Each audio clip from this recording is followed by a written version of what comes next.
झणझणीत चिकन बनवण्यासाठी आपल्याला इथे कांदा, टोमॅटो, लसूण, त्यानंतर पुदिन्याची चटणी, त्यानंतरला हिरवं वाटण आणि सुकं वाटण सोबत अर्धा किलो चिकन घेतलेलं आहे. त्यानंतर सर्वप्रथम आपल्याला ऑइल गरम करून घ्यायचं आहे.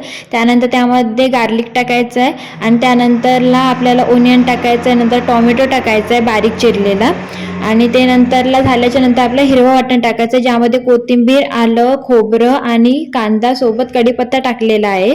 तर तुम्हाला जेवढं वाटेल त्यानुसार तुम्ही चमचे ते टाकू शकता वाटण. त्यानंतरला पुदिन्याची चटणी टाकायची आहे थोडी, ती 1 चमचा असं प्रमाण टाकायचं आहे. त्यानंतरला तिखट तुम्हाला जेवढं हवं आहे, जेवढं तुम्ही तिखट खाऊ शकता त्यानुसार टाका.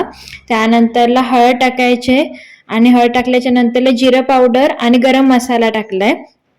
त्यानंतर ते टाकल्याच्या नंतरला आपल्याला इथं चिकन चांगलं वॉश करून घेतलेलं यामध्ये टाकायचंय. चिकन चांगलं वॉश करूनच टाकायचं. ते चांगलं वॉश करून त्यामध्ये टाका.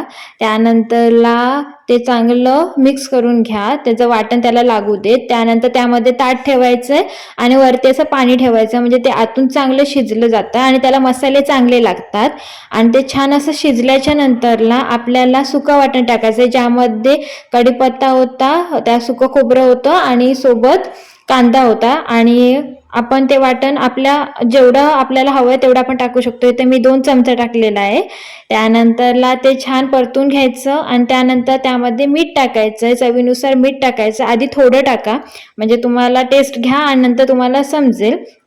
तर मम्मीने ते मीठ टाकलं आणि त्यानंतरला छान अशी 1-2 उकळ्या दिल्या आणि मग ते चिकन तयार आहे. ते तर चिकनची वाटी, त्यानंतर डाळ, कांदा, लिंबू, भात तयार करून ठेवलाय. छान ताट तयार झालंय. तर सगळ्यांनी या जेवायला.